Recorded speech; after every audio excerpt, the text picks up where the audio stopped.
Canal Ouvindo Áudio Novel. Se inscreva. Novel. Loja de Antiguidades Tsukomodo. Volume 06. Parte 22. Capítulo 2. Som. Uma parte de mim acreditava que esses dias tranquilos durariam para sempre. Espero que algo interessante aconteça hoje. Espero que hoje seja diferente de ontem. Amanhã será uma repetição de hoje? A minha vida normal é tão entediante. Essas eram as coisas despreocupadas que eu costumava dizer. Uma parte de mim acreditava que esses dias tranquilos durariam para sempre. Acreditava-se. Mas o nosso dia a dia se constrói sobre um equilíbrio precário. Se eu pudesse voltar atrás, eu voltaria todas as vezes. Espero que hoje seja igual a ontem. Espero que amanhã seja uma repetição de hoje. A minha vida normal era felicidade. Ontem tudo estava tão bem. Eu adorava cantar quando era pequena. Minha mãe aspirava a ser cantora em certo momento, e minha irmã e eu tivemos a sorte de receber aulas especiais dela. Mesmo quando crianças, cantávamos para grandes multidões e recebíamos muitos aplausos. Eu não tinha noção do quão incrível aquilo era, porque o que me deixava feliz era ver a mamãe radiante de alegria. Eu adorava quando ela dava tapinhas em nossas cabeças depois das nossas apresentações. Começamos a aparecer na TV e em revistas. E de repente minha irmã e eu nos chamamos Canaria. Mas eu sabia a verdade, que eu cantava melhor do que minha irmãzinha, que as pessoas tinham uma opinião melhor de mim do que da minha irmãzinha. E acima de tudo, o fato de minha mãe ter me dado mais atenção. Quando o assunto das minhas apresentações solo surgiu, ela me disse para dar o meu melhor. Foi por isso que decidi fazer isso. O número de oportunidades para trabalhar sozinho aumentou drasticamente para mim. E foi justamente nessa época que parei de cantar como eu queria. O compositor que me escolheu disse que não queria mais que eu fizesse seus solos. Minha mãe me incentivou a praticar ainda mais do que o normal. Continuei cantando. Houve momentos em que minha garganta doeu, mas mesmo assim continuei cantando. Minha voz ficou um pouco rouca, mas mesmo assim continuei cantando. Parei de alcançar as notas mais agudas, mas mesmo assim continuei cantando. A dor na minha garganta piorou, mas mesmo assim continuei cantando. Comecei a tossir sangue, mas mesmo assim continuei cantando. Eu fiquei mudo, mas mesmo assim continuei cantando. Embora tenha perdido a voz, continuei cantando. Mas não era algo que pudesse ser chamado de música. Não consegui continuar, e em meu lugar, minha irmãzinha cantou. Ela se estabeleceu exatamente onde eu costumava estar, com uma voz parecida com a minha e um nível de talento semelhante. Era quase como se eu não existisse mais. Quase como se ninguém mais precisasse de mim. Mamãe aprendeu com meu fracasso e passou a tratar minha irmãzinha com muito carinho. O amor que eu sentia por ela aumentou até não sobrar absolutamente nada para mim. Depois que perdi a voz, perdi o meu lugar no mundo. Depois que perdi minha música, não havia mais lugar para mim nas Canárias. Era a véspera do concerto da minha irmãzinha. Era também o meu aniversário. Chegamos atrasados ao hotel devido a um congestionamento. Mamãe estava preocupada com o estado da minha irmã e concentrou-se inteiramente nela. Foi quase como se meu aniversário não tivesse existido. Talvez ela tenha esquecido, ou talvez nunca tenha se lembrado. O tempo passou sem que ninguém sequer desse a entender. Até que deu meia-noite. Saí correndo do hotel assim que meu aniversário terminou. Talvez tenha sido uma indignação infantil. Talvez eu estivesse apenas me sentindo sozinho. Ou talvez eu quisesse que alguém me encontrasse. Corri pela cidade sem rumo certo. Algumas pessoas me perguntaram o que havia de errado, mas eles pareciam assustadores, então eu também fugi deles. Mesmo correndo apavorada, continuei adentrando a cidade. Até que me vi em frente a uma lojinha pequena e aconchegante. Eu não sabia bem onde estava, pois estava muito concentrado na corrida. Mas apesar do medo, por algum motivo não senti o menor receio quando entrei correndo na loja. Era um lugarzinho estranho. Havia coisas que eu nunca tinha visto antes enfileiradas nas prateleiras, mas elas não me assustaram, porque também havia instrumentos musicais ali. Meus olhos foram atraídos pelos instrumentos que estavam ao lado de pinturas antigas e utensílios de mesa de aparência cara. Vi violinos, flautas e todo tipo de outros instrumentos. Eu não conseguia desviar o olhar. Bem-vindo! Ouvi uma voz e me virei. A lojista que apareceu também não era assustadora. Ela tinha um ar misterioso, mas não assustador. Já não me lembro bem do rosto dela, mas tenho a impressão de que ela também era muito bonita. Você se interessa por instrumentos musicais? Perguntou a bela lojista, mas eu não respondi, porque eu já havia perdido a voz. Ela se agachou para ficar na minha altura e olhou fixamente para o meu rosto. Entendo. Então você não pode falar. Fiquei pensando em como ela sabia. Talvez ela tenha adivinhado porque eu não estava dizendo nada, mas eu tinha a sensação de que era algo diferente. De alguma forma, tive a sensação de que ela sabia de tudo. Tirei meu celular do bolso. Eu não conseguia falar, mas ainda havia maneiras de manter uma conversa. Eu sempre usava meu celular para me comunicar e também para digitar, se necessário. Foi então que percebi que havia uma mensagem da minha mãe. Era de pouco tempo atrás e dizia: "Onde você está? Volte logo." Mamãe tinha notado minha ausência. Ela estava realmente preocupada comigo. A mensagem não mencionava meu aniversário, mas os sentimentos horríveis que tive ao sair correndo do hotel já haviam desaparecido. Tentei responder, mas esta loja estava fora do alcance do sinal. A simpática vendedora me disse para esperar, e um instante depois eu tinha 3 barras de chocolate. Achei estranho, mas não pensei muito nisso antes de responder a mensagem da minha mãe. "Não sei onde estou. Venha me buscar." Mamãe respondeu um pouco depois. Ela me disse para pedir a um policial ou a um taxista que me levasse de volta ao hotel. Ela não viria me buscar pessoalmente. "Por quê?" perguntei.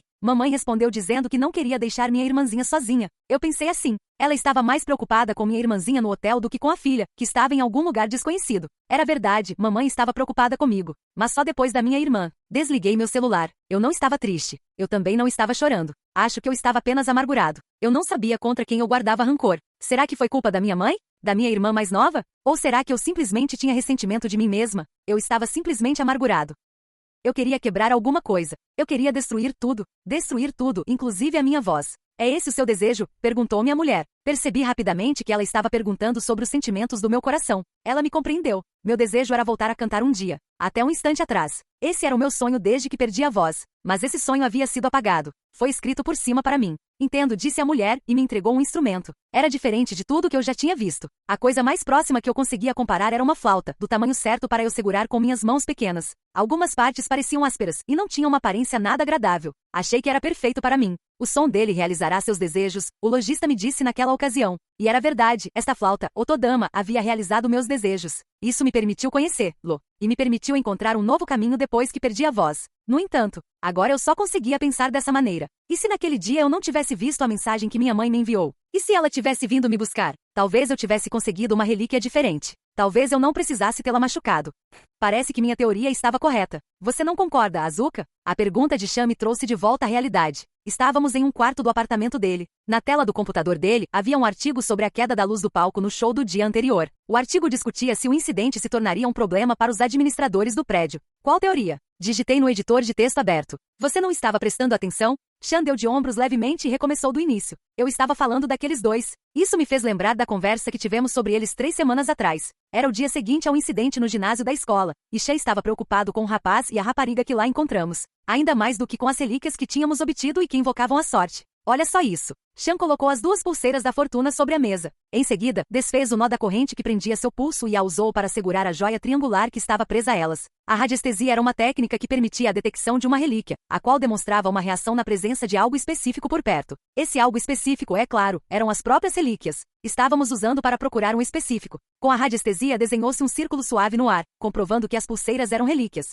E daí? A reação é diferente de quando obtivemos isso na semana passada. Chan apontou para meu Otodama e me disse para colocá-lo sobre a mesa. Quando fiz, a radiestesia começou a girar em um arco ainda maior. A radiestesia era uma relíquia que reagia mais dependendo do número de relíquias presentes. Chan já havia me dito isso. A reação na semana passada foi ainda maior do que esta. Naquela época também tínhamos as 2 pulseiras da fortuna, além de nossas próprias relíquias. Mas ele estava dizendo que a radiestesia não estava reagindo tanto agora em comparação com aquela época. Significado: existiam outras relíquias? Isso mesmo. Chan guardou o instrumento de radiestesia e levantou-se da cadeira. Fui descuidado. Não pensei que haveria tantos. Chan, isso significa que você acha que aqueles 2 têm relíquias? Você se lembra de quando quebrou o vidro na academia, né? Sim. As únicas que escaparam ilesas fomos nós, as irmãs com as pulseiras da fortuna, e aquelas 2 que por acaso estavam lá. Estávamos bem porque tínhamos uma relíquia, então não é difícil presumir que elas também tinham uma, certo? E então chegou o dia de ontem. Fui ao show por motivos pessoais e acabei encontrando os 2 por puro acaso. Chan veio comigo por curiosidade, ou talvez por instinto protetor, mas no fim das contas fiquei feliz por ele ter vindo.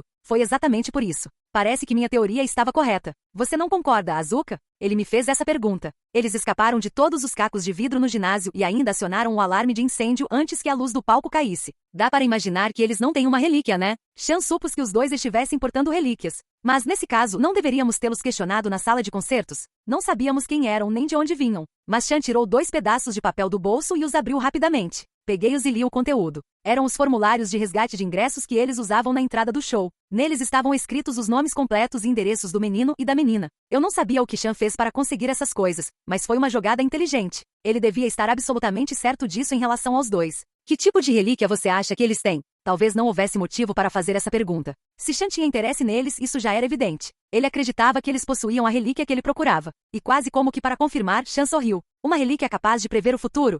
Você está dizendo que havia pessoas lá coletando relíquias? Eu só havia explicado a situação por telefone ontem antes de ir para casa. Como esperado, Tovaku-san estava com cara feia enquanto eu lhe dava o relatório completo hoje. Eu contei a ela sobre nosso encontro com o casal durante o incidente da pulseira da sorte, mas na época ela apenas me disse que havia algumas pessoas assim por aí e encerrou a conversa. Naquela época eu não estava muito preocupado com eles. Era verdade que poucas pessoas conheciam as relíquias, e não era incomum que aqueles que conheciam desconhecessem o que elas realmente eram ou como eram chamadas. Aliás, havia alguns que nem sequer sabiam que os objetos que possuíam eram relíquias. Mas isso não significa que todos fossem assim, nós e a Tovaku-san somos bons exemplos disso. Por isso, embora fosse raro as pessoas saberem o que eram relíquias e desejarem colecioná-las ativamente, isso não era de forma alguma inédito. Dito isso, já nos deparamos com eles 2 vezes. As mesmas 2 pessoas foram responsáveis por 2 incidentes relacionados à relíquia, incidentes que nos envolveram. Não podíamos nos dar ao luxo de ignorá-los agora. Então eles usaram o relíquia para fazer a luz do palco cair no show? Houve também um incidente com o vidro que se estilhaçou no ginásio. A imagem do vidro se estilhaçando e caindo sobre nós voltou à minha mente.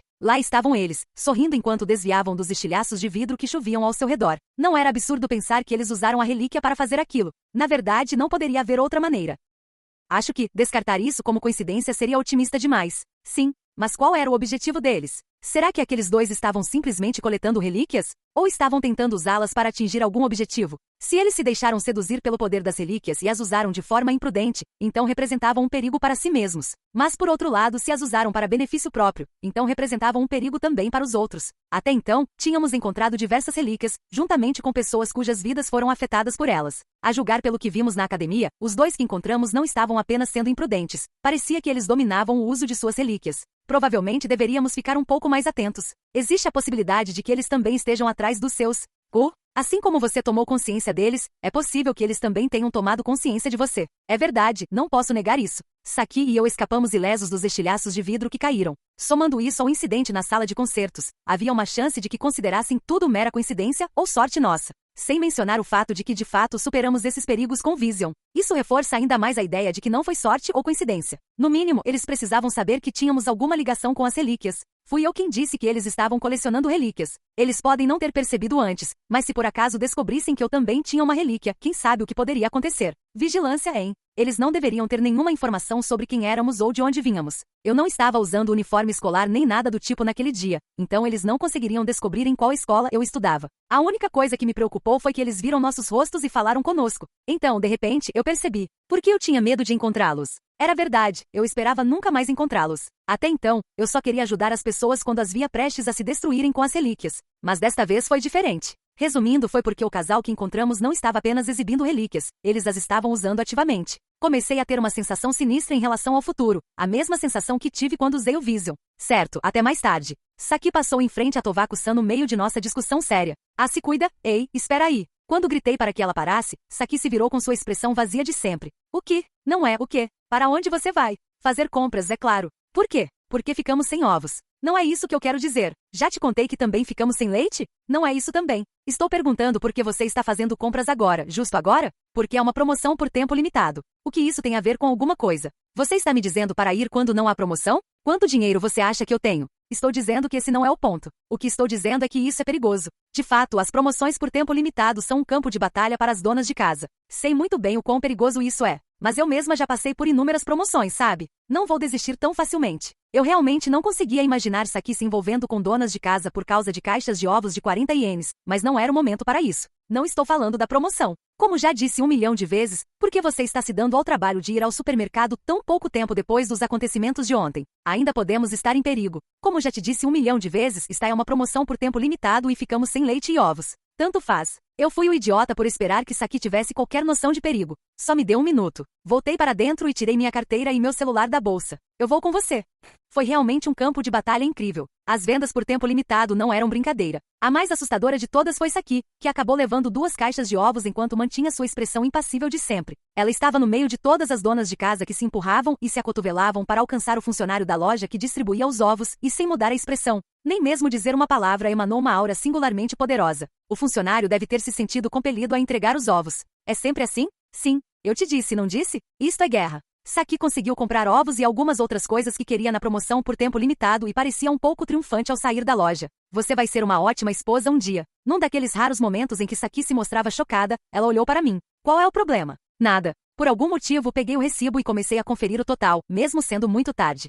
Talvez eu estivesse pensando demais, mas será que aquela reação exagerada significava que ela pensou? Na verdade, não havia nenhum significado mais profundo nisso, sabe? Significado mais profundo de quê? Não, é que não significava o que você provavelmente pensou que significava. Eu não estava pensando em nada. Capítulo 2. Som. Uma parte de mim acreditava que esses dias tranquilos durariam para sempre. Espero que algo interessante aconteça hoje. Espero que hoje seja diferente de ontem. Amanhã será uma repetição de hoje? A minha vida normal é tão entediante. Essas eram as coisas despreocupadas que eu costumava dizer. Uma parte de mim acreditava que esses dias tranquilos durariam para sempre. Acreditava-se. Mas o nosso dia a dia se constrói sobre um equilíbrio precário. Se eu pudesse voltar atrás, eu voltaria todas as vezes. Espero que hoje seja igual a ontem. Espero que amanhã seja uma repetição de hoje. A minha vida normal era felicidade. Ontem tudo estava tão bem.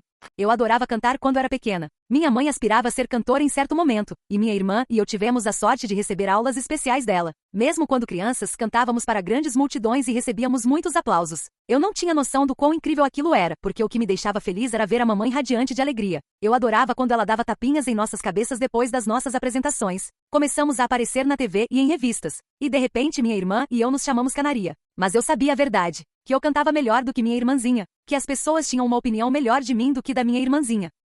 E acima de tudo, o fato de minha mãe ter me dado mais atenção. Quando o assunto das minhas apresentações solo surgiu, ela me disse para dar o meu melhor. Foi por isso que decidi fazer isso. O número de oportunidades para trabalhar sozinho aumentou drasticamente para mim. E foi justamente nessa época que parei de cantar como eu queria. O compositor que me escolheu disse que não queria mais que eu fizesse seus solos. Minha mãe me incentivou a praticar ainda mais do que o normal. Continuei cantando. Houve momentos em que minha garganta doeu, mas mesmo assim continuei cantando. Minha voz ficou um pouco rouca, mas mesmo assim continuei cantando. Parei de alcançar as notas mais agudas, mas mesmo assim continuei cantando. A dor na minha garganta piorou, mas mesmo assim continuei cantando. Comecei a tossir sangue, mas mesmo assim continuei cantando. Eu fiquei mudo, mas mesmo assim continuei cantando. Embora tenha perdido a voz, continuei cantando. Mas não era algo que pudesse ser chamado de música. Não consegui continuar, e em meu lugar, minha irmãzinha cantou. Ela se estabeleceu exatamente onde eu costumava estar, com uma voz parecida com a minha e um nível de talento semelhante. Era quase como se eu não existisse mais. Quase como se ninguém mais precisasse de mim. Mamãe aprendeu com meu fracasso e passou a tratar minha irmãzinha com muito carinho. O amor que eu sentia por ela aumentou até não sobrar absolutamente nada para mim.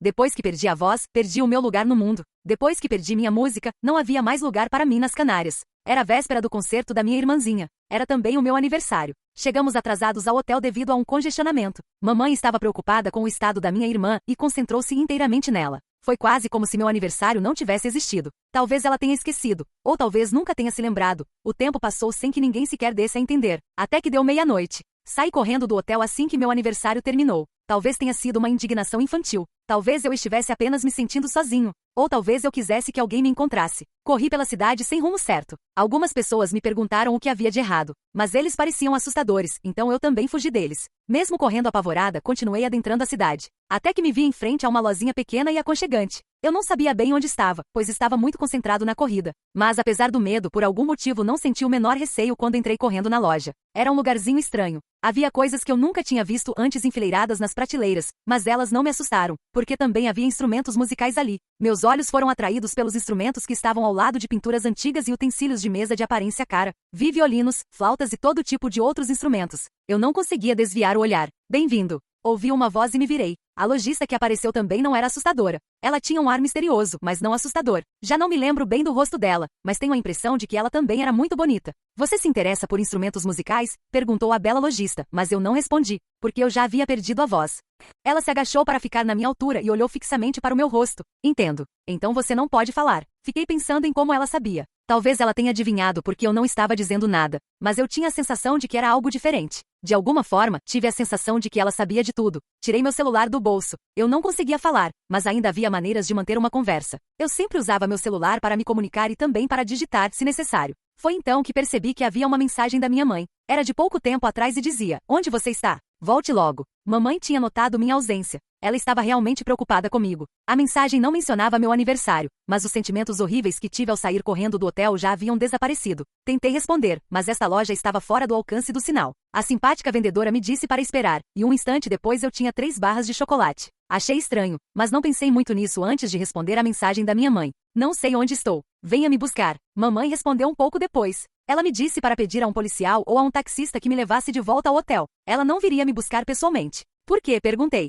Mamãe respondeu dizendo que não queria deixar minha irmãzinha sozinha. Eu pensei assim. Ela estava mais preocupada com minha irmãzinha no hotel do que com a filha, que estava em algum lugar desconhecido. Era verdade, mamãe estava preocupada comigo. Mas só depois da minha irmã. Desliguei meu celular. Eu não estava triste. Eu também não estava chorando. Acho que eu estava apenas amargurado. Eu não sabia contra quem eu guardava rancor. Será que foi culpa da minha mãe? Da minha irmã mais nova? Ou será que eu simplesmente tinha ressentimento de mim mesma? Eu estava simplesmente amargurado. Eu queria quebrar alguma coisa. Eu queria destruir tudo, inclusive a minha voz. É esse o seu desejo? Perguntou-me a mulher. Percebi rapidamente que ela estava perguntando sobre os sentimentos do meu coração. Ela me compreendeu. Meu desejo era voltar a cantar um dia. Até um instante atrás. Esse era o meu sonho desde que perdi a voz. Mas esse sonho havia sido apagado. Foi escrito por cima para mim. Entendo, disse a mulher, e me entregou um instrumento. Era diferente de tudo que eu já tinha visto. A coisa mais próxima que eu conseguia comparar era uma flauta, do tamanho certo para eu segurar com minhas mãos pequenas. Algumas partes pareciam ásperas, e não tinham uma aparência nada agradável. Achei que era perfeito para mim. O som dele realizará seus desejos, o lojista me disse naquela ocasião. E era verdade, esta flauta, Otodama, havia realizado meus desejos. Isso me permitiu conhecê-lo, e me permitiu encontrar um novo caminho depois que perdi a voz. No entanto, agora eu só conseguia pensar dessa maneira. E se naquele dia eu não tivesse visto a mensagem que minha mãe me enviou? E se ela tivesse vindo me buscar? Talvez eu tivesse conseguido uma relíquia diferente. Talvez eu não precisasse tê-la machucado. Parece que minha teoria estava correta. Você não concorda, Azuka? A pergunta de Chan me trouxe de volta à realidade. Estávamos em um quarto do apartamento dele. Na tela do computador dele, havia um artigo sobre a queda da luz do palco no show do dia anterior. O artigo discutia se o incidente se tornaria um problema para os administradores do prédio. Qual teoria? Digitei no editor de texto aberto. Você não estava prestando atenção? Chan deu de ombros levemente e recomeçou do início. Eu estava falando daqueles dois. Isso me fez lembrar da conversa que tivemos sobre eles 3 semanas atrás. Era o dia seguinte ao incidente no ginásio da escola, e Chan estava preocupado com o rapaz e a rapariga que lá encontramos. Ainda mais do que com as relíquias que tínhamos obtido e que invocavam a sorte. Olha só isso. Chan colocou as 2 pulseiras da fortuna sobre a mesa. Em seguida, desfez o nó da corrente que prendia seu pulso e a usou para segurar a joia triangular que estava presa a elas. A radiestesia era uma técnica que permitia a detecção de uma relíquia, a qual demonstrava uma reação na presença de algo específico por perto. Esse algo específico, é claro, eram as próprias relíquias. Estávamos usando para procurar um específico. Com a radiestesia desenhou-se um círculo suave no ar, comprovando que as pulseiras eram relíquias. E daí? A reação é diferente de quando obtivemos isso na semana passada. Chan apontou para meu Otodama e me disse para colocá-lo sobre a mesa. Quando fiz, a radiestesia começou a girar em um arco ainda maior. A radiestesia era uma relíquia que reagia mais dependendo do número de relíquias presentes. Chan já havia me dito isso. A reação na semana passada foi ainda maior do que esta. Naquela época também tínhamos as 2 pulseiras da fortuna, além de nossas próprias relíquias. Mas ele estava dizendo que a radiestesia não estava reagindo tanto agora em comparação com aquela época. Significado: existiam outras relíquias? Isso mesmo. Chan guardou o instrumento de radiestesia e levantou-se da cadeira. Fui descuidado. Não pensei que haveria tantos. Chan, isso significa que você acha que aqueles dois têm relíquias? Você se lembra de quando quebrou o vidro na academia, né? Sim. As únicas que escaparam ilesas fomos nós, as irmãs com as pulseiras da fortuna, e aquelas 2 que por acaso estavam lá. Estávamos bem porque tínhamos uma relíquia, então não é difícil presumir que elas também tinham uma, certo? E então chegou o dia de ontem. Fui ao show por motivos pessoais e acabei encontrando os 2 por puro acaso. Chan veio comigo por curiosidade, ou talvez por instinto protetor, mas no fim das contas fiquei feliz por ele ter vindo. Foi exatamente por isso. Parece que minha teoria estava correta. Você não concorda, Azuka? Ele me fez essa pergunta. Eles escaparam de todos os cacos de vidro no ginásio e ainda acionaram o alarme de incêndio antes que a luz do palco caísse. Dá para imaginar que eles não têm uma relíquia, né? Chan supôs que os 2 estivessem portando relíquias. Mas nesse caso, não deveríamos tê-los questionado na sala de concertos? Não sabíamos quem eram nem de onde vinham. Mas Chan tirou 2 pedaços de papel do bolso e os abriu rapidamente. Peguei-os e li o conteúdo. Eram os formulários de resgate de ingressos que eles usavam na entrada do show. Neles estavam escritos os nomes completos e endereços do menino e da menina. Eu não sabia o que Chan fez para conseguir essas coisas, mas foi uma jogada inteligente. Ele devia estar absolutamente certo disso em relação aos 2. Que tipo de relíquia você acha que eles têm? Talvez não houvesse motivo para fazer essa pergunta. Se Chan tinha interesse neles, isso já era evidente. Ele acreditava que eles possuíam a relíquia que ele procurava. E quase como que para confirmar, Chan sorriu. Uma relíquia capaz de prever o futuro? Você está dizendo que havia pessoas lá coletando relíquias? Eu só havia explicado a situação por telefone ontem antes de ir para casa. Como esperado, Tovaku-san estava com cara feia enquanto eu lhe dava o relatório completo hoje. Eu contei a ela sobre nosso encontro com o casal durante o incidente da pulseira da sorte, mas na época ela apenas me disse que havia algumas pessoas assim por aí e encerrou a conversa. Naquela época eu não estava muito preocupado com eles. Era verdade que poucas pessoas conheciam as relíquias, e não era incomum que aqueles que conheciam desconhecessem o que elas realmente eram ou como eram chamadas. Aliás, havia alguns que nem sequer sabiam que os objetos que possuíam eram relíquias. Mas isso não significa que todos fossem assim, nós e a Tovaku-san somos bons exemplos disso. Por isso, embora fosse raro as pessoas saberem o que eram relíquias e desejarem colecioná-las ativamente, isso não era de forma alguma inédito. Dito isso, já nos deparamos com eles 2 vezes. As mesmas 2 pessoas foram responsáveis por 2 incidentes relacionados à relíquia, incidentes que nos envolveram. Não podíamos nos dar ao luxo de ignorá-los agora. Então eles usaram o relíquia para fazer a luz do palco cair no show? Houve também um incidente com o vidro que se estilhaçou no ginásio. A imagem do vidro se estilhaçando e caindo sobre nós voltou à minha mente. Lá estavam eles, sorrindo enquanto desviavam dos estilhaços de vidro que choviam ao seu redor. Não era absurdo pensar que eles usaram a relíquia para fazer aquilo. Na verdade, não poderia haver outra maneira. Acho que descartar isso como coincidência seria otimista demais. Sim, mas qual era o objetivo deles? Será que aqueles dois estavam simplesmente coletando relíquias? Ou estavam tentando usá-las para atingir algum objetivo? Se eles se deixaram seduzir pelo poder das relíquias e as usaram de forma imprudente, então representavam um perigo para si mesmos. Mas por outro lado, se as usaram para benefício próprio, então representavam um perigo também para os outros. Até então, tínhamos encontrado diversas relíquias, juntamente com pessoas cujas vidas foram afetadas por elas. A julgar pelo que vimos na academia, os dois que encontramos não estavam apenas sendo imprudentes, parecia que eles dominavam o uso de suas relíquias. Provavelmente deveríamos ficar um pouco mais atentos. Existe a possibilidade de que eles também estejam atrás dos seus. Assim como você tomou consciência deles, é possível que eles também tenham tomado consciência de você. É verdade, não posso negar isso. Saki e eu escapamos ilesos dos estilhaços de vidro que caíram. Somando isso ao incidente na sala de concertos, havia uma chance de que considerassem tudo mera coincidência ou sorte nossa. Sem mencionar o fato de que de fato superamos esses perigos com Vision. Isso reforça ainda mais a ideia de que não foi sorte ou coincidência. No mínimo, eles precisavam saber que tínhamos alguma ligação com as relíquias. Fui eu quem disse que eles estavam colecionando relíquias. Eles podem não ter percebido antes, mas se por acaso descobrissem que eu também tinha uma relíquia, quem sabe o que poderia acontecer? Vigilância, hein? Eles não deveriam ter nenhuma informação sobre quem éramos ou de onde vínhamos. Eu não estava usando uniforme escolar nem nada do tipo naquele dia, então eles não conseguiriam descobrir em qual escola eu estudava. A única coisa que me preocupou foi que eles viram nossos rostos e falaram conosco. Então, de repente, eu percebi. Por que eu tinha medo de encontrá-los? Era verdade, eu esperava nunca mais encontrá-los. Até então, eu só queria ajudar as pessoas quando as via prestes a se destruírem com as relíquias. Mas desta vez foi diferente. Resumindo, foi porque o casal que encontramos não estava apenas exibindo relíquias, eles as estavam usando ativamente. Comecei a ter uma sensação sinistra em relação ao futuro, a mesma sensação que tive quando usei o Vision. Certo, até mais tarde. Saki passou em frente a Tovaku-san no meio de nossa discussão séria. Ah, se cuida, ei, espera aí. Quando gritei para que ela parasse, Saki se virou com sua expressão vazia de sempre. O que? Não é o quê? Para onde você vai? Fazer compras, é claro. Por quê? Porque ficamos sem ovos. Não é isso que eu quero dizer. Já te contei que também ficamos sem leite? Não é isso também. Estou perguntando por que você está fazendo compras agora, justo agora? Porque é uma promoção por tempo limitado. O que isso tem a ver com alguma coisa? Você está me dizendo para ir quando não há promoção? Quanto dinheiro você acha que eu tenho? Estou dizendo que esse não é o ponto. O que estou dizendo é que isso é perigoso. De fato, as promoções por tempo limitado são um campo de batalha para as donas de casa. Sei muito bem o quão perigoso isso é. Mas eu mesma já passei por inúmeras promoções, sabe? Não vou desistir tão facilmente. Eu realmente não conseguia imaginar Saki se envolvendo com donas de casa por causa de caixas de ovos de 40 ienes, mas não era o momento para isso. Não estou falando da promoção. Como já disse 1 milhão de vezes, por que você está se dando ao trabalho de ir ao supermercado tão pouco tempo depois dos acontecimentos de ontem? Ainda podemos estar em perigo. Como já te disse 1 milhão de vezes, está em uma promoção por tempo limitado e ficamos sem leite e ovos. Tanto faz. Eu fui o idiota por esperar que Saki tivesse qualquer noção de perigo. Só me deu 1 minuto. Voltei para dentro e tirei minha carteira e meu celular da bolsa. Eu vou com você.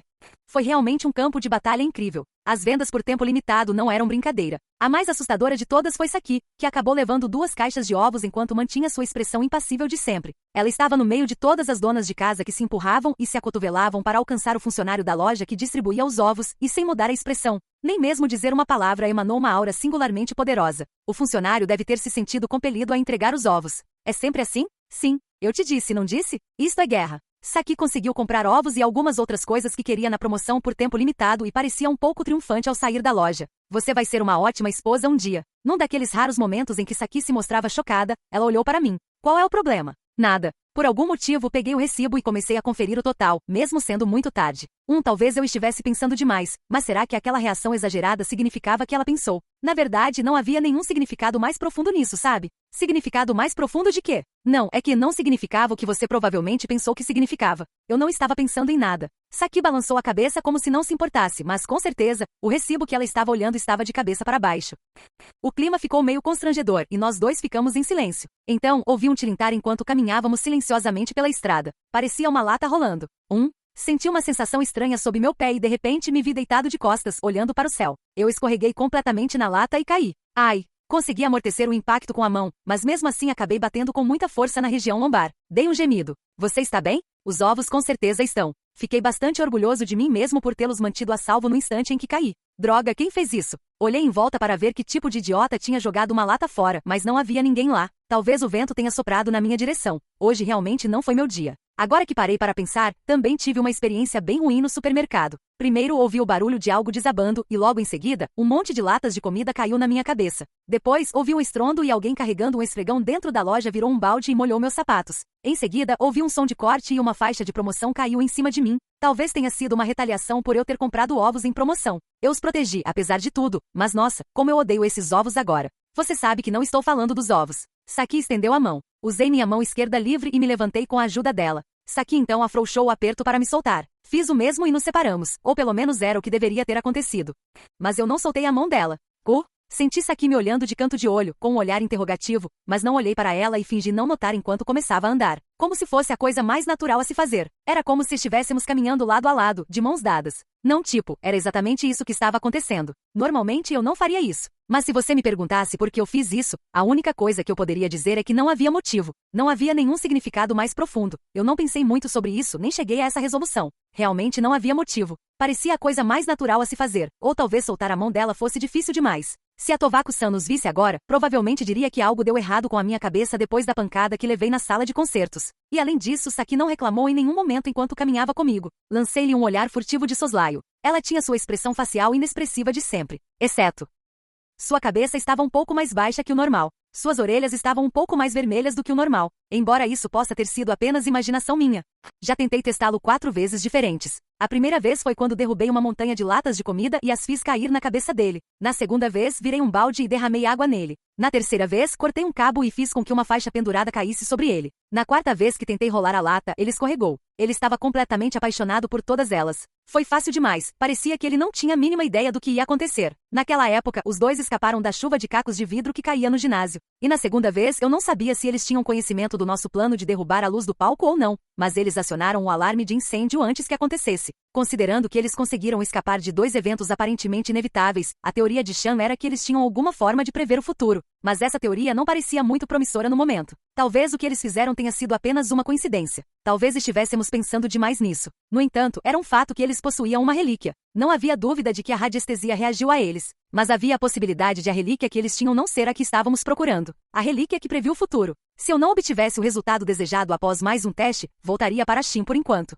Sempre poderíamos voltar e roubar a relíquia deles mais tarde. Os dois foram para uma estrada maior e caminharam lado a lado. Olhei um pouco para o prédio à frente deles. Havia um operário lá, trocando o vidro da fachada do prédio de 3 andares. Perfeito. Eu poderia recriar o incidente na academia. Havia uma chance de eles se machucarem, mas provavelmente não morreriam se eu quebrasse o vidro em pedaços pequenos. Me afastei um pouco e preparei o Todama. Pressionei o dedo contra o orifício, levantei o bocal e soprei. Rachadura. O som de vidro estilhaçando ecoou, e fragmentos começaram a cair sobre suas cabeças. De repente, um ruído doloroso percorreu a parte de trás da minha cabeça. Tenho a sensação de que algo está brilhando acima de mim. Eu levanto os olhos. Inúmeras faíscas surgem à vista, fragmentos de vidro. Um pedaço de vidro triangular muito maior também está caindo. É como uma lâmina afiada com a ponta voltada para baixo enquanto cai. Seu alvo, Saki, ainda não percebeu Com uma precisão quase calculada, o vidro perfura a nuca de Saki, seu pescoço branco como a neve e... O som de vidro quebrando ecoou pelo ar. Liberar. Voltei à realidade depois que Visão me mostrou aquela imagem da morte. Nem sequer olhei para cima e puxei Saki para perto de mim sem hesitar um segundo. Saki se aconchegou em meus braços como se estivesse me abraçando. Eu a abracei daquele jeito e me joguei para trás. Colidir. Com um estalo seco, o grande pedaço de vidro estilhaçou-se e espalhou-se em todas as direções. Imediatamente depois, os restantes fragmentos de vidro atingiram o chão. Você está bem. Um homem com aparência de operário gritou em pânico de dentro do prédio. Olhei para Saki, que estava em meus braços. Você está bem? Sim. Aquilo foi perigoso. Se não estivéssemos de mãos dadas, eu talvez não tivesse sobrevivido. Era isso que eles chamavam de premonição? De qualquer forma, devo dizer que fiquei bastante orgulhoso de mim mesmo por não tê-la deixado ir. Agora eu estava convencido. Ele possuía uma relíquia que lhe permitia ver o futuro. Ele se moveu no instante em que o vidro quebrou antes que os cacos entrassem em seu campo de visão. Mais do que isso, ele nem sequer viu o vidro. Imediatamente deu um salto para trás sem nem olhar para cima. Claro, era possível que ele tivesse ouvido o som primeiro. Mas essa era uma pessoa de quem já suspeitávamos. Isso foi suficiente para transformar minha suspeita em certeza. Tudo isso para encontrar provas sobre se ele possuía ou não uma relíquia que lhe permitia ver o futuro. O mínimo que eu podia dizer agora era que ele não conseguia prever todo o futuro. Talvez dependesse do nível de perigo. Ou talvez só funcionasse ocasionalmente. Eu precisava saber tudo sobre essa relíquia, incluindo os detalhes específicos. Ainda havia muitas maneiras de eu testá-lo. A ideia de pôr as mãos numa relíquia que previa o futuro fez-me estremecer de alegria. Não, o que realmente me fez estremecer de alegria foi imaginar a felicidade de Sean ao obter a relíquia. Estive ali por causa dele. Ele precisava de mim. Ele foi o único que esteve lá para mim depois que perdi minha música. Por isso eu também vivia por ele. Esse era o meu desejo. Ele me deu um novo lugar para pertencer e me protegeu mesmo depois que abandonei minha irmã e matei minha mãe. Não havia outro lugar para mim. Isso mesmo, em nenhum outro lugar senão ao lado de Sean. Espere por mim, Sean. Com certeza voltarei com a relíquia. Farei tudo o que estiver ao meu alcance para te mostrar o futuro. Aquele copo que caiu teria caído se eu tivesse dado um único passo à frente. Olhei em volta. Não havia ninguém que eu reconhecesse por perto. Mesmo assim, provavelmente foi otimista demais descartar o que acabou de acontecer como uma mera coincidência. Eu sabia que estávamos sendo alvos. Mais do que tudo, fiquei feliz por estar junto com Saki. Tóquio? Vamos! Puxei a mão de Saki e me preparei para voltar correndo. Mas será que era mesmo uma boa ideia voltar direto para Tsukumodo se estávamos sendo seguidos? Não teríamos para onde fugir se eles descobrissem sobre a loja. Existia também a possibilidade de já o terem localizado. Mas mesmo que eu optasse por enfrentá-los aqui, no mínimo eu precisava recuperar Saki. De repente, um ruído doloroso percorreu a parte de trás da minha cabeça. Encontramos um passageiro a caminho do trabalho enquanto subíamos as escadas para a passarela. Eu tropeço 2, 3 vezes. Minhas costas batem no corrimão da ponte. De repente perco o equilíbrio e percebo que não há nada ali para me apoiar. A parte do corrimão em que bati devia estar enferrujada ou algo assim, porque faz um barulho abafado e estala. Meu tronco balança e assim de repente estou no ar. Voltei a mim enquanto subíamos as escadas em direção à passarela. Tóquio? Saki percebe que parei, já que ainda estávamos de mãos dadas. Ela me puxa para perto. Ao voltar à realidade, olho imediatamente em volta, mas não vejo nenhum passageiro na ponte. Agarro o corrimão e o sacudo um pouco por precaução, mas parece bem firme. Talvez fosse outra ponte que a Vision estivesse me mostrando. Mas pensando bem, eu nunca tinha usado outra ponte para chegar a Tsukumodo antes. Realmente tive a sensação de que Vision me mostrou algo, mas agora estou começando a pensar que talvez eu esteja apenas vendo coisas. O que é? Não é nada. Não se preocupe com isso. Eu estava um pouco preocupado, mas mesmo assim fui até a ponte. Saki e eu atravessamos e caminhamos até a estrada do outro lado. De repente, um ruído doloroso percorreu a parte de trás da minha cabeça. No momento em que levanto os olhos, vejo um enorme pedaço de concreto caindo em minha direção. Parte da parede do prédio de 4 andares ao lado desabou. Imediatamente, dou um chute com o pé da frente no chão e salto para trás. Mas eu não consigo. O pedaço de concreto cai na minha cabeça e, assim que voltei à realidade, levantei o olhar. Mas tudo o que vejo acima de mim é o céu, não há concreto caindo. Eu tinha certeza de que se o concreto que vi com a visão atingisse alguém em cheio, não ia acabar bem para ninguém. O prédio ao lado estava ali, sem nada de aparentemente errado. Não parecia que nenhuma parte da parede estivesse prestes a desabar. O que está errado? Nada, eu só estava pensando que o tempo está tão bom hoje.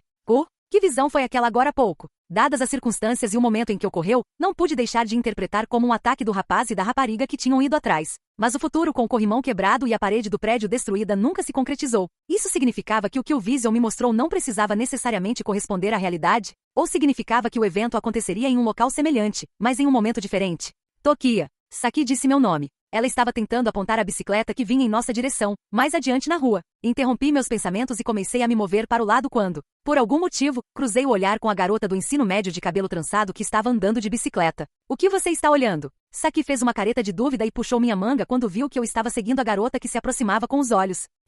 Tive a sensação de já ter visto em algum lugar. Ao perceber a mentira que saiu da minha boca instantaneamente, eu mesmo me dei conta disso. Será que eu realmente a conheci em algum lugar? Agora que as palavras saíram da minha boca e eu pensei sobre isso, realmente parece que já a conheci antes. Mas ao contrário do que eu pensava, a garota não me deu atenção e continuou cavalgando. Deve ter sido coisa da minha cabeça. Ela estuda na sua escola? Não, acho que não. É? Parece que você tem muitas amigas na escola, não é? Saki soltou minha manga e continuou andando sem mim.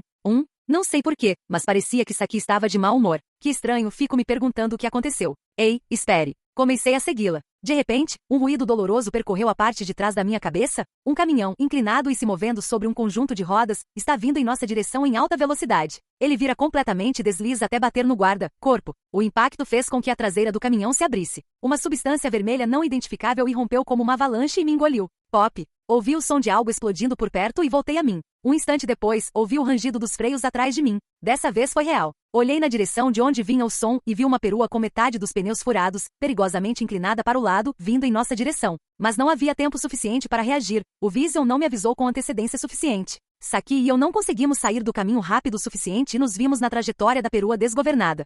Eu estava decidindo qual seria meu próximo alvo. O que devo fazer a seguir? Não havia motivo para quebrar o vidro novamente. Repetir um ataque que já usei antes seria praticamente inútil. Não adiantava nada que meu alvo pudesse prever. Não adiantava nada contra o que ele pudesse se proteger. O que eu queria ver não era sua capacidade de prever o futuro, mas sim sua capacidade de enxergá-lo. E a melhor maneira de determinar isso era criar uma situação que ninguém pudesse prever. Com base no que havia acontecido até então, parecia que sua habilidade provavelmente era ativada quando havia uma grande ameaça à sua segurança. Provavelmente a melhor opção seria provocar algo realmente perigoso com o próximo teste. Olhei em volta. Era uma calçada bem ao lado de uma avenida principal. Havia muitas coisas que eu poderia usar. Então notei a grande perua vindo em minha direção, muito acima do limite de velocidade. Exatamente o que eu estava procurando. Levei o Todama aos meus lábios. E no instante seguinte, com um forte estalo, os pneus da perua estouraram.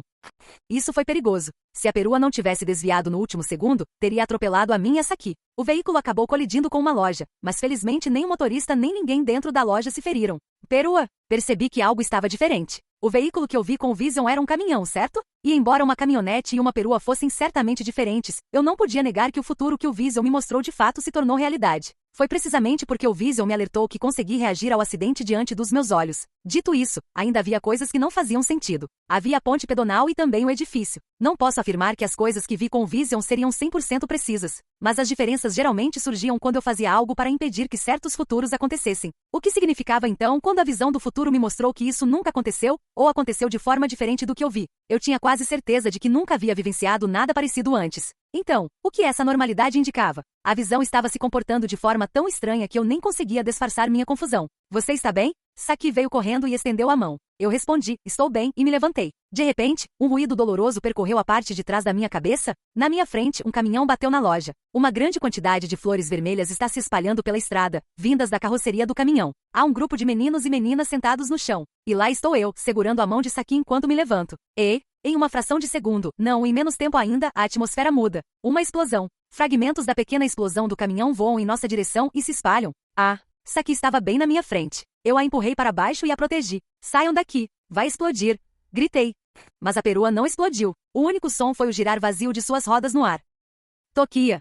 Desculpe. Eu me levantei e soltei Saki. A visão me mostrou que ia haver uma explosão, mas não parecia que ia acontecer. Claro que seria ótimo se nada explodisse. Mas desta vez eu não podia me dar ao luxo de relaxar. O risco ainda existia. Eu levei a Saki comigo e estava tentando convencer as pessoas da região a se afastarem, até que vi uma garota que se envolveu no acidente. Caminhei em direção à garota caída. Você está bem? Bem no meio da minha frase me vi sem palavras. Eu já tinha visto essa garota antes. Ela pareceu ter percebido também, e embora não tenha dito nada, a surpresa era evidente em seu rosto. Ela era uma das duas pessoas que encontramos antes, que estavam procurando por relíquias. Azuka, certo? Segurei-a pelo braço para impedi-la de fugir. Você causou isso? Não parecia provável que Azuka fosse responder, mas eu não ia deixar que ela usasse sua incapacidade de falar como desculpa para nada. Venha comigo. Alguns curiosos começaram a se aglomerar por causa do acidente, então tentei fazer com que Azuka se levantasse. Mas então ela levou a mão ilesa à boca. Ela tinha na mão um estranho objeto semelhante a uma flauta. Ela explodiu. Houve um estalo repentino de eletricidade, e uma dor aguda percorreu como uma corrente elétrica a mão com a qual eu segurava Azuka.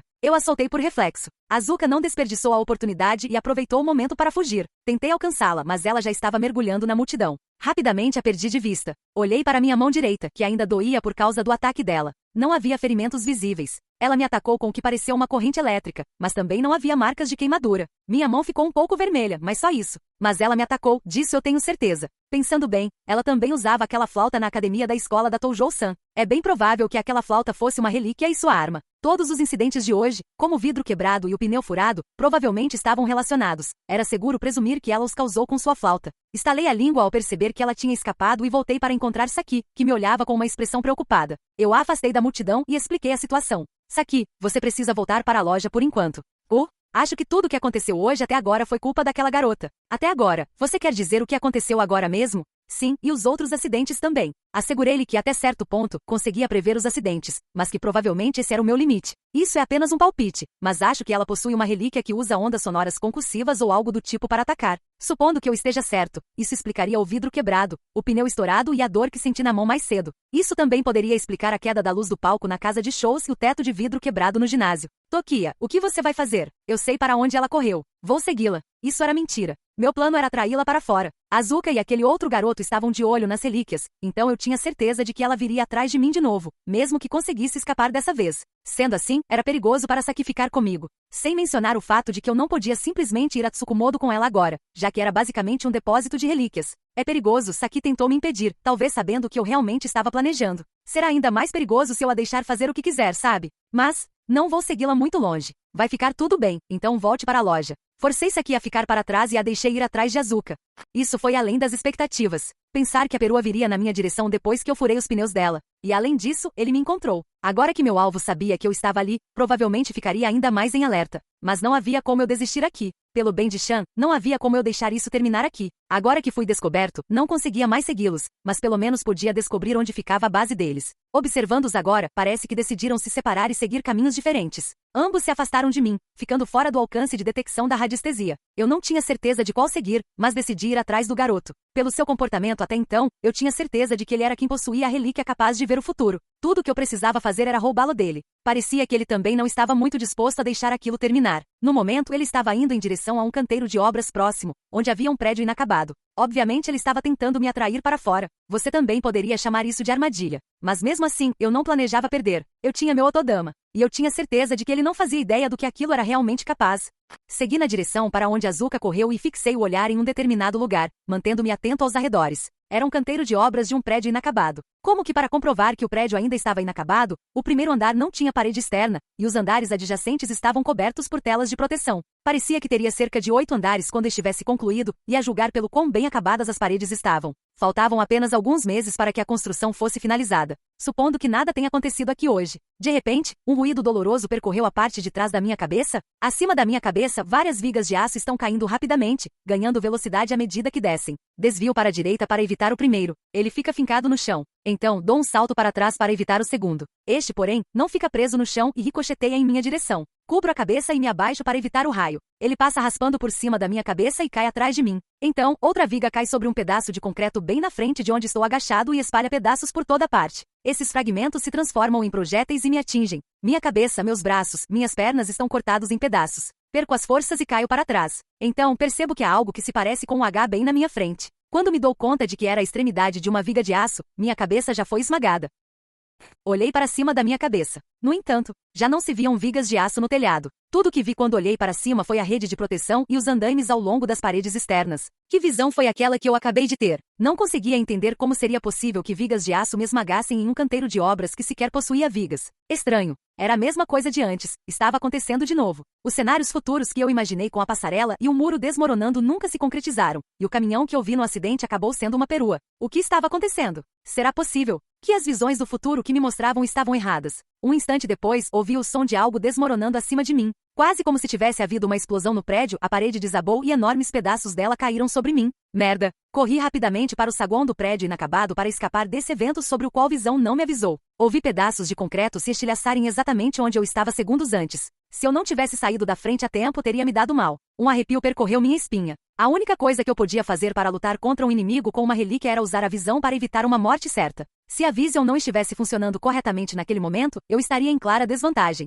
Porque suas previsões estavam erradas. Eu nunca tinha vivenciado algo assim antes. Será que foi porque Azuka estava usando uma relíquia para interferir, ou foi por outro motivo? Certamente era possível que ela possuísse múltiplas relíquias. Talvez ela também tivesse outra relíquia que fazia as relíquias de seus oponentes apresentarem mau funcionamento, além da flauta que usava para atacar. Acalmar. Reprimi meus sentimentos de pânico. Não havia problema algum mesmo que eu não pudesse ver o futuro com o Visão. Não seria a primeira vez. Talvez o Visão simplesmente não tenha me mostrado nada desta vez porque era fácil escapar, ou talvez porque não terminaria com um ferimento fatal. Não havia motivo para pânico, mesmo que houvesse algo errado com a Visão. Mesmo na remota possibilidade de que algo estivesse realmente acontecendo, o ataque do meu oponente foi um ataque direto com a flauta. Ela conseguiu destruir coisas fora do prédio, mas nenhum de seus ataques tinha poder de perfuração. Primeiro eu poderia colocar alguma proteção entre mim e Azuka. Depois disso, eu diminuiria a distância entre nós e roubaria aquela flauta. Não havia nada para me esconder no saguão naquele momento, então eu estava em desvantagem. Procurei com o olhar a entrada da escada de emergência e corri em direção ao segundo andar, onde haveria muitas coisas para me esconder. Não me decepcione agora. Eu orei e coloquei a mão sobre o meu olho direito. Depois de tudo, ainda havia uma parte de mim que dependia da visão. Subi as escadas até o segundo andar e tentei abrir a porta de emergência, mas estava trancado a 7 chaves. Hatley, girei a maçaneta, mas a fechadura estava firme e a porta permaneceu fechada. Droga, isso não estava nos planos. Então ouvi a porta se abrir lá embaixo. Ela está me seguindo. Eu ainda não conseguia vê-la, mas Azuka tinha acabado de chegar à escada de emergência. Nada bom. Eu não conseguiria evitar os ataques dela enquanto ainda estivesse na escada. Desisti no segundo andar, corri para o terceiro e tentei abrir a porta. Mas era a mesma coisa. Assim como no segundo andar, a porta aqui também estava trancada. Não havia como chegar ao terceiro andar. Merda. Desisti também no terceiro andar e segui para o quarto. Mas, sem surpresas, obtive o mesmo resultado. quinto andar, sexto andar, sétimo. Subi cada vez mais alto e obtive o mesmo resultado todas as vezes. Consegui ouvir passos vindos de baixo. Eu ainda não a vi, mas eu estava começando a sentir que seus passos ecoavam cada vez mais perto. Eu não tinha ideia do que aconteceria comigo se eu sofresse o mesmo tipo de ataque que destruiu uma parede. Nem precisei usar a visão para isso, só de pensar nisso senti um arrepio. Subi correndo as escadas para espantar essa sensação. Agora só restava o telhado. Mais um andar e eu não teria para onde correr. Estendi a mão para a porta com uma oração no coração. O resultado foi o mesmo. A porta estava trancada, mas parecia que Deus, o destino, ou o que quer que fosse, ainda não havia me abandonado. Havia um molho de chaves pendurado na parede. Alguém devia tê-lo esquecido, ou talvez houvesse alguma norma para deixá-las ali. Retirei as chaves da parede e experimentei-as na porta que dá para o telhado. Mas não funcionou. A chave não girava, a porta não abria. Acho que não é isso. Tentei colocar outra chave na fechadura, mas ela não abriu. Próximo. Os passos estavam se aproximando. A fechadura não abria. Próximo. Os passos estavam ficando mais rápidos. A fechadura não abria. Próximo. Ela estava quase aqui. A fechadura não abria. Próximo. Eu não sobreviveria a um ataque pelas costas. A fechadura não abria. Próximo. Será que havia alguma chave que funcionasse aqui? A fechadura não abria. Próximo. Se isso não funcionar, talvez eu possa desistir e tentar revidar. A fechadura. Aberto. Com um estalo, a fechadura abriu. Rapidamente peguei a chave, empurrei a porta pesada e saí para o telhado. O vento estava soprando. Com isso veio uma sensação de liberdade que dissipou todo o meu receio. Corri para o telhado e tranquei a porta rapidamente atrás de mim. Bang! O quê? Um segundo depois de trancar a porta, ouvi algo bater com força nela. Meus batimentos cardíacos começaram a aumentar. Não havia dúvidas. A Azuka estava atacando. Mas parecia que o ataque dela não era forte o suficiente para passar pela porta. Fiquei pensando no que teria acontecido comigo se eu tivesse chegado um segundo depois. Sentindo um alívio momentâneo, comecei a elaborar um plano alternativo. Acalmar. O que eu precisava acalmar não era meu coração acelerado depois de subir 8 lances de escada, mas o calor que começava a me subir a cabeça. Eu estava no telhado. Não havia para onde eu correr, mas a Azuka também não podia entrar. Mas quanto tempo levaria para a porta cair se ela continuasse a atacá-la daquele jeito? É nesse momento que a vitória ou a derrota seriam decididas. Se minha oponente optasse por métodos destrutivos, eu me esconderia em seu ponto cego e esperaria até que ela subisse no telhado para roubar a flauta. O lugar ideal para colocar brilho seria na lateral da porta, ou talvez acima da porta que dá para o telhado. Foi um pouco arriscado, mas eu não tinha outra escolha. O problema era se ela seria cautelosa o suficiente para me evitar. Havia muito material de construção espalhado pelo telhado. Talvez eu pudesse pegar uma noz e jogá-la em qualquer direção para distraí-la. Ou talvez eu pudesse enganá-la escondendo algumas das minhas roupas nas sombras e deixando uma parte delas propositalmente visível. O método não importava, contanto que eu conseguisse fazê-la baixar a guarda por um instante sequer. Clique. A fechadura fez um barulho que não deveria ser possível e abriu. Pouco depois, a porta de ferro abriu-se lentamente com um rangido. Por quê? Como? A porta estava trancada. A porta se destrancou devido ao impacto dos repetidos ataques de Azuka? Não foi essa a sensação. Parecia muito mais simples, como se a porta tivesse aberto da maneira correta. Isso significava que ela tinha uma chave? Isso não deveria ter sido possível. E se fosse verdade, o que isso faria com a chave que eu tinha na mão naquele momento? Ela tinha uma chave mestra naquela época? Isso também era impossível. Por quê?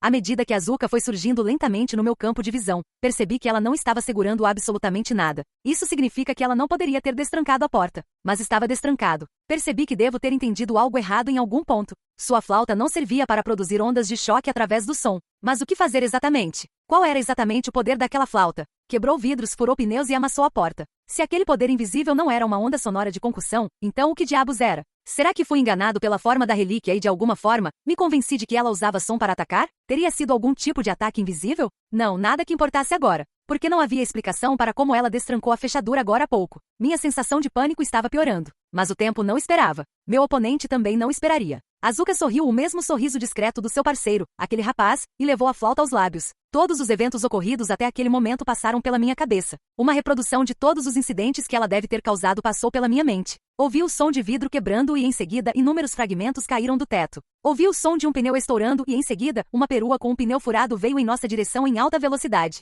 Ouvi o som de uma fechadura sendo destrancada e a porta, que deveria estar trancada, se abriu. Então me ocorreu. O que era? O que estava me incomodando? Não havia nada de estranho ali. Nada de estranho. Mas mesmo assim, que sensação de incongruência era essa que eu estava sentindo? Desta vez houve algo diferente? Algo diferente dos outros eventos? A diferença era exatamente isso. Eu estava olhando diretamente para a porta quando ela a destrancou. Em todas as outras vezes, como quando o vidro quebrou e quando o pneu furou, eu só me virei para olhar depois de ouvir o barulho. Foi assim que consegui confirmar o que aconteceu. Mas desta vez, o problema com a fechadura era diferente. E não foi porque Azuka não usou a flauta para atacar. A maior diferença foi que, desta vez, eu estava olhando. Naquele exato momento, eu estava olhando para a porta, ou melhor, estava olhando para a fechadura. Foi isso que me fez sentir que algo estava errado. Mas o que era aquilo? Por que aquele único evento que presenciei me pareceu tão errado? Isso porque havia algo de errado com o que eu via com meus olhos. Mas o que era aquilo? O que era que parecia errado? Não havia dúvida de que a porta estava trancada, mas apesar disso foi aberto. Ouvi um clique e em seguida a fechadura abriu. E daí? Havia algo de estranho nisso? O que era que estava me incomodando? Azuka respirou fundo para soprar na flauta. Acalmar. Não entrar em pânico. Mesmo que só falte um segundo, eu não posso, de jeito nenhum, entrar em pânico. Entender. Se eu tiver tempo para entrar em pânico, então que eu perceba. Lembrar. Se eu tiver tempo para entrar em pânico, então que me lembre disso. Preciso me lembrar do momento em que a fechadura abriu. Preciso entender o que está me incomodando. Essa era literalmente a chave. Não ouvi um impacto, ouvi a fechadura abrir. A fechadura fez um clique, de forma completamente natural, e então abriu. Ainda não. Algo ainda me incomodava. Por que isso me incomodou? Por que eu estava tão incomodado com o fato de uma fechadura ter sido aberta? Por que achei estranho que uma fechadura fosse aberta? A fechadura, ao ser aberta, fez um barulho, e a porta que deveria estar fechada se abriu. Havia algo de estranho nisso? A fechadura fez um clique e a porta, que deveria estar fechada, abriu-se. Não havia nada de estranho nisso. A fechadura fez um clique e a porta, que deveria estar fechada, abriu-se. Espere, isso foi estranho. A fechadura fez um clique e a porta, que deveria estar fechada, abriu-se. Isso foi estranho. Informação visual e informação auditiva. O que as pessoas perceberam primeiro? Na verdade, não importava, não é? Não era tão complicado assim. A incongruência que senti surgiu de um breve instante. Mas foi só isso. Era exatamente isso. Em todos os anos da minha vida, foi algo que senti inconscientemente e naturalmente, algo que se reforçou repetidamente. Foi essa sensação que me fez pensar que algo estava errado. O som que acompanha um evento quando ele ocorre. Aquele som surgiu cedo. O som veio depois. O fato de o som não ter vindo depois foi estranho. Era para fazer um som de clique ao ser aberto. Mas desta vez a fechadura abriu porque o som foi emitido. Os incidentes provavelmente foram os mesmos. Se eu tivesse visto os outros incidentes primeiro, com certeza teria visto as ordens serem revertidas. Ouviu-se um som estridente de vidro quebrando e então o vidro se partiu. Ouviu-se um estalo e em seguida o pneu estourou. Em todos esses casos, primeiro o som era criado e em seguida o evento ocorria. Em outras palavras, uma relíquia que causa fenômenos com base nos sons que produz. Quase como que para confirmar. Ou talvez esteja zombando de mim por ter percebido isso depois de tanto tempo. Azuka sorriu e soprou na flauta. Eu sabia que ele estava com uma impressão errada. Foi por isso que consegui encurralá-lo aqui. O Todama era uma relíquia que provocava eventos dependendo do som que produzia. Eu poderia usá-lo para ataques diretos se manipulasse o som da maneira certa, mas não era só isso que ele podia fazer. Era capaz de muito mais. Desde que estivesse relacionado ao som, não havia nada que o Todama não pudesse fazer. Seu rosto estava tenso. Estava impregnado de medo. Relaxa, eu não vou te matar. Vou fazer você desmaiar por um curto período, e nesse tempo só vou pegar sua relíquia. Eu deveria conseguir usar a radiestesia para descobrir onde você guarda a relíquia. Mas eu não me importaria de te matar se você resistir, porque não haverá nenhuma evidência. Se isso acontecer, peço desculpas. Mas veja bem, eu não posso simplesmente deixar você ir. Tudo é feito em benefício de Shan. Se você quer se arrepender de alguma coisa, arrependa-se de ter conseguido aquela relíquia. Então, que tipo de som devo produzir? Devo fazer barulho para quebrar a cerca? Acho que seria pedir demais que ele perdesse a consciência com isso. Devo fazer barulho para que o andaime desabe sob seus pés? Ele provavelmente morreria se caísse dessa altura. Que tal emitir um som para atingi-lo com um raio? Mas aí seria um problema se a relíquia fosse destruída, não é? Que dilema. Não consigo pensar em nada perfeito. Eu realmente não queria fazer isso, mas acho que não tenho escolha. Não há muita coisa que eu possa usar neste telhado, então terei que te atingir diretamente. Um som que racha a cabeça dele? Tenho quase certeza de que isso mataria. Um som capaz de quebrar seus ossos? Não sei se isso será suficiente para fazê-lo desmaiar. Um som que fizesse seu corpo explodir? Tenho quase certeza de que isso também o mataria. Ah, tanto faz. Vou só fazer um barulho para bater na cabeça dele, só o suficiente para dar uma leve concussão. Fiz a mesma coisa com ele da última vez, então provavelmente vai ficar tudo bem. Mas desta vez serei mais cuidadoso. Da última vez eu estava com pressa, então não consegui regular o som muito bem. Temi o pior, mas você se saiu bem ao sobreviver. Tenho certeza de que desta vez não será tão ruim. Mas se você acabar sofrendo algum dano permanente, sinto muito. Você não vai atribuir isso ao azar e desistir? Decidi acertar a cabeça dele e soprei em Otodama. Ah, sim. Talvez eu devesse ter deixado ele usar meu pingente da sorte primeiro. Azuka tocou um som em sua flauta e fez com que algo acontecesse. Ou pelo menos, era assim que deveria ter sido. Meu corpo inteiro estava tenso, mas não notei nenhuma mudança. Seus olhos estavam claramente fixos na minha cabeça. Tentei tocá-la, mas minha cabeça não tinha desaparecido, nem jorrava sangue, nem estava aberta. Estava exatamente como antes. Olhei em volta atordoada. A cerca não estava quebrada e o andaime também não havia desabado. Mas ela deve ter feito alguma coisa. Algo deveria acontecer assim que ela soprasse na flauta. Isso não correspondeu às minhas expectativas. Ei, o que você fez? Tentei gritar, mas minha voz não saiu. Será que eu estava mesmo com tanto medo? Parecia que minha garganta tinha travado. Respirei fundo e gritei mais uma vez. Mas, como era de se esperar, minha voz não saiu. E se eu já estivesse morto e simplesmente ainda não tivesse percebido? Eu morri mesmo sem o Vision ter me mostrado nada? Eu sabia. Afinal, havia algo de errado com aquilo. mas o mundo ao meu redor não estava escuro, e eu ainda tinha alguma força dentro de mim. Eu ainda estava lá, de pé, e como prova de que eu não havia me tornado um fantasma, eu ainda tinha pernas também. Não entendi. O que estava acontecendo? Quando tentei perguntar novamente, vi que a própria Azuka olhava para sua flauta com uma expressão de choque. Então ela se virou para me encarar com raiva, quase como se ela estivesse exigindo saber o que eu tinha feito. Ela ergueu a flauta novamente, apontou para mim e soprou, mas não se ouviu nenhum som. Pensando bem, antes também não havia som nenhum. O que significava quando uma relíquia que dependia do som para funcionar não emitia nenhum ruído? Estava quebrado? Não, havia algo de errado. A flauta dela não estava quebrada. Finalmente percebi o que era estranho. Não era apenas o som da flauta. Não era apenas a minha voz. Eu não conseguia ouvir nada naquele momento. Nem o som do vento soprando, nem o ronco dos carros que deveriam estar passando pela rua lá embaixo. O que estava acontecendo? Foi quase como se... Não poderia ser outra coisa. Desviei o olhar. Atrás de Azuka, ao lado da porta do telhado, estava Saki.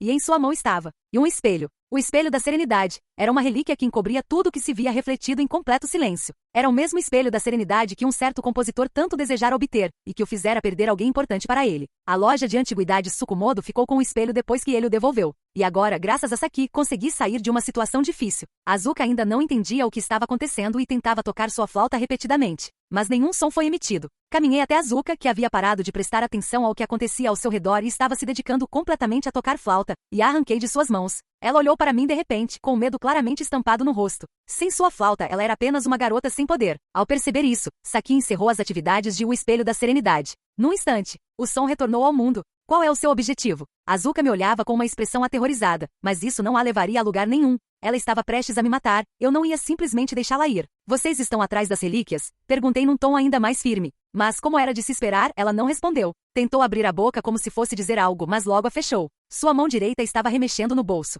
mas eu segurei a mão dela e a levantei. O que você está tentando fazer? Será que ela estava tentando usar outra relíquia tão tarde no jogo? O que você está tentando fazer? Azuka recuou e se encolheu quando eu gritei. Inconscientemente aumentei a força do meu aperto. Seu rosto se contorceu de dor. Revirei o bolso dela. O que eu tirei foi um pingente da sorte e também um celular. Onde você estava tentando pedir ajuda? Ela balançou a cabeça e olhou para mim, insistindo que eu estava errado, tentando desesperadamente me convencer. O jeito como Azuka me olhou, como se desejasse que alguém pudesse ajudá-la, me irritou. Ela, aquela que sorriu quando estava prestes a me matar, estava tão apavorada com minhas perguntas incisivas que nem conseguia falar. Estava fazendo cara de vítima. Eu já estava irritado, e essa foi a gota d'água. Dizer algo. Quando torce o braço dela para cima. Gostaria que você parasse por aí. Ela não consegue usar a voz. O sangue pode ter subido à sua cabeça e feito você se esquecer, mas você deveria saber disso, não é? Ouvi alguém falar perto da porta. O garoto de antes, o parceiro de Azuka, havia chegado.